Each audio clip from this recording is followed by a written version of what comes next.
Untuk market I/O water cooling 240 mm di pasaran di harga di bawah 1 juta rupiah ini sebenarnya sih banyak sekali ya, dari ID cooling, Thermalrek, bahkan yang Thermalrek pun sampai banding harga.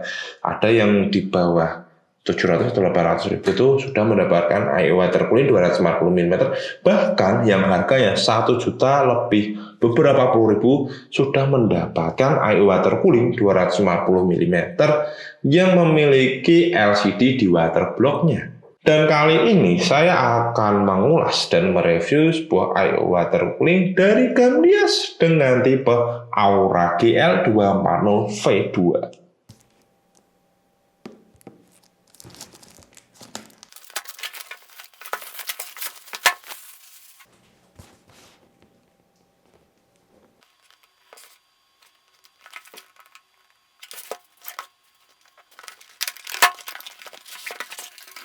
Aura GL240V2 memiliki dua varian warna hitam dan warna putih. Kalau saya rasa sih, I/O water cooling ini tidak memiliki hal yang aneh-aneh ataupun desain yang neko-neko. Di waterproofnya juga terdapat LED ARGB yang bisa kalian ubah dan atur.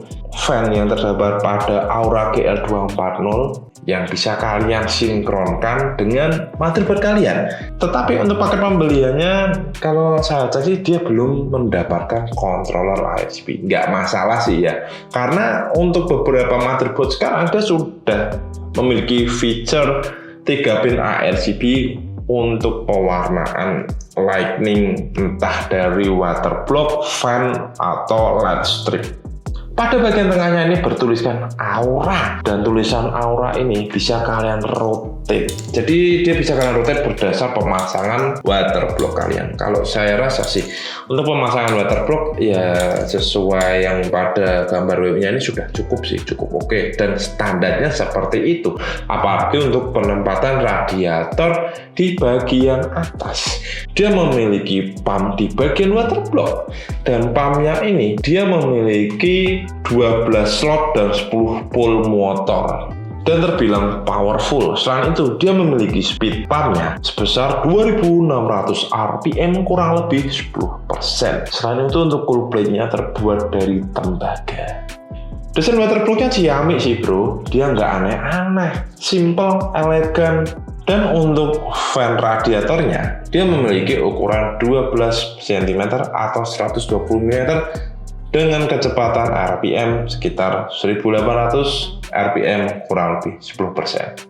Untuk tube materialnya dia menggunakan EPDM. Ini sih solid seperti beberapa I/O water cooling yang harganya larang. Yang nggak kelihatan I/O water cooling yang murahan, apalagi beberapa I/O water cooling ada yang tube-nya itu kaku.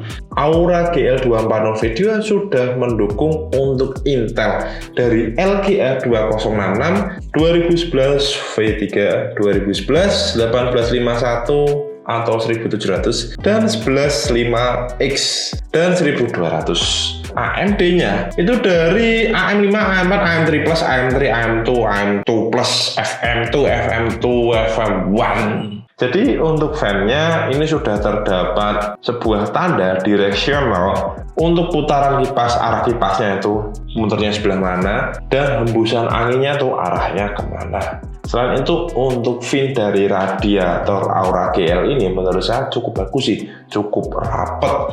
Dan sisanya, bagaimana performa dari Aura GL240V2 ini untuk menghandle prosesor saya AMD Ryzen 5 9600X.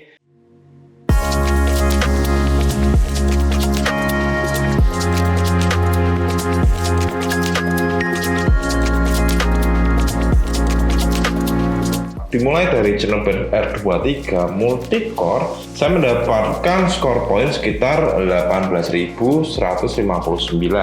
Itu untuk pengetesan throttling test ya, 10 menit. Dan lalu untuk 3D Max CPU profile-nya, saya mendapatkan sekitar 8.228 max stretch. Selain itu untuk Geekbench 3 multicore, saya mendapatkan sekitar 52.170 poin. Dan untuk Passmark-nya sekitar 32.513 poin. Untuk average effective clock maksimalnya saya mendapatkan sekitar 5,600 MHz atau 5,6 GHz, dan untuk average rata-rata yang saya dapatkan dari Genesis R23 multicore sekitar 5,130 MHz atau 5,1 GHz, dan yang tertinggi itu berada di Genesis R23 single core sekitar 5,3 GHz atau 5,383 MHz. Disusul juga untuk Fastmax sekitar 5,255 MHz atau 5,2 GHz. Power package yang saya dapatkan di beberapa pengujian Prisma kali ini, saya mendapatkan di Genesis R23 multicore sekitar 148,5 watt, dan disusul Fastmax sekitar 128,8 watt. Dan untuk rata-rata itu sekitar paling tinggi di R23 multicore sekitar 111 watt, lainnya tuh antara 60 sampai 70 wattan.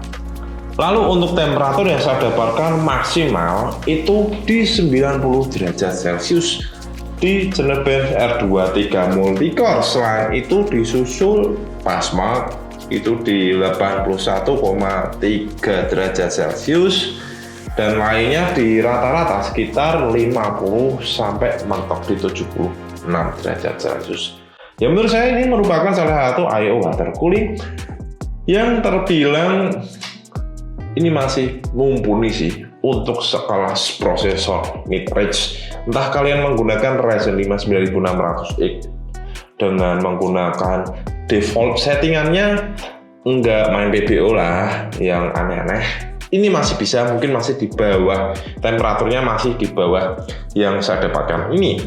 Apalagi untuk bermain gaming, ya menurut saya ini setidaknya kalau untuk pengaturan default itu masih di bawah 7, mungkin di bawah 70 derajat Celcius ataupun di bawah 80 derajat Celcius, ya mungkin 70, ataupun kegiatan multitasking lainnya yang agak berat menggunakan setting default. Aura GL240 V2 masih sangat mumpuni. Untuk Camdias Aura GL240 V2 di marketplace dihargai sekitar 709.000 belum potongan voucher. Ya, kalau untuk potongan voucher mungkin masih bisa di bawah 700.000, entah 600 koma. Kalian bisa dapatkan produk ini di e-commerce-nya Gamer Outpost.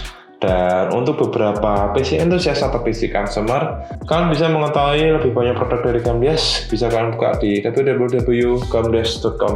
Itu ada banyak sekali produknya Camdias. Mouse, keyboard, water cooling, power supply. Mungkin beberapa informasi itu saja yang bisa saya berikan. Terima kasih sudah menonton. Sampai bertemu di beberapa ulasan part PC selanjutnya.